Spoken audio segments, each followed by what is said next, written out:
I suppose you could call me a little unusual in that nobody's ever paid half of my Social Security. I've always paid 100% of it, and I've never essentially worked for anybody. I've worked on the farm. Started off working, I guess, with my father, but very, very soon he turned the reins over to me, and I ran the farm. One of the opportunities that came along with the farm was to participate in farmer-owned cooperatives. The one that stands out and the one that I was asked about is Mississippi Chemical. I was elected to the board of directors of Mississippi Chemical. Uh, I At was what a, age? I was 25, maybe 23. I'm not sure exactly what age. I don't remember. It's been a long time ago, but I was elected to that position. 5 years later, I was elected to the executive committee of Mississippi Chemical, and 5 years after that, I was elected chairman of the board, a position I held for 18 or 20 years.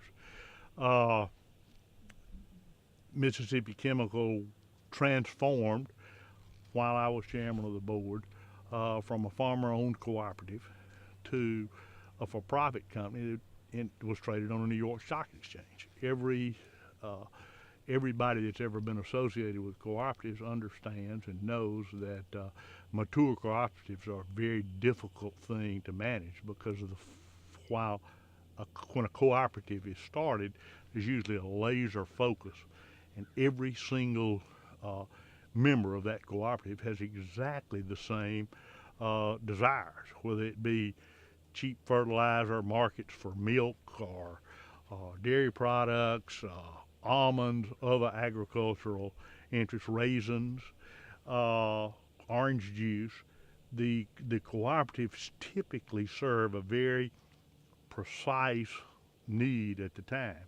But as they mature, as farms consolidate, as people have children who are not interested in the farm, it's difficult to then harvest the value from that cooperative. We at Mississippi Chemical determined how best to do that.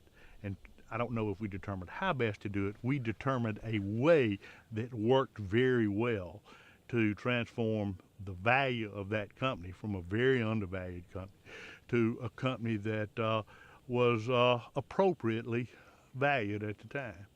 And every single farmer, every single investor in Mississippi Chemical had the opportunity to exit with a very nice profit. One more question, in that you do have an unusual basket of experience, having spent so much of your life in true production, in production agriculture, and another very significant part of your life on corporate boards of directors.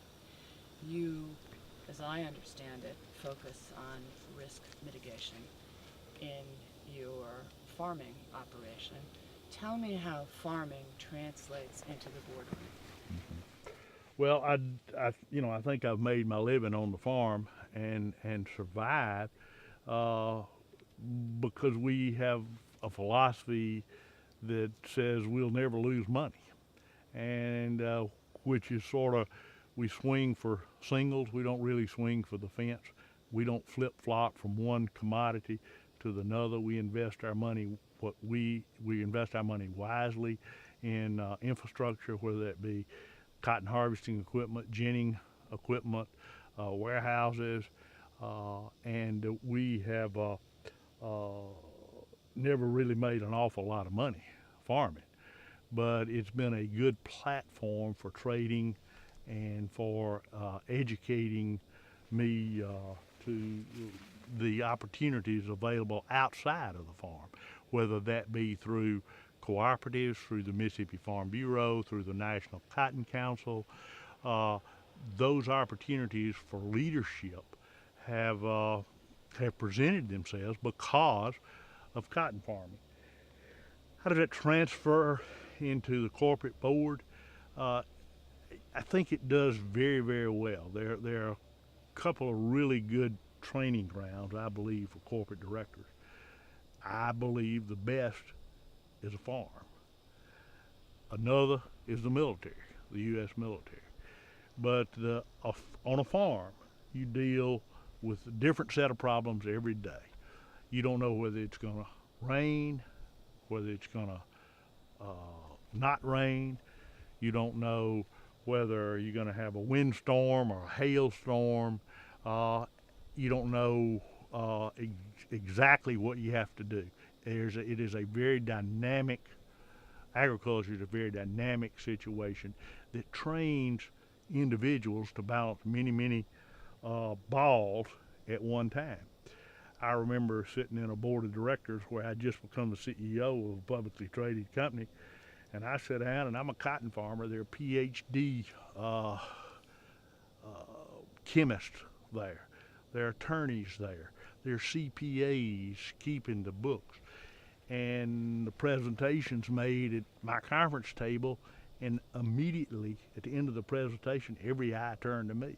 Well, I was, without a doubt, the least educated person in that room, but I was the one that was able to make the decision and, in fact, move the company forward, where everybody else was paralyzed at the possibility of making a decision and moving in an affirmative direction.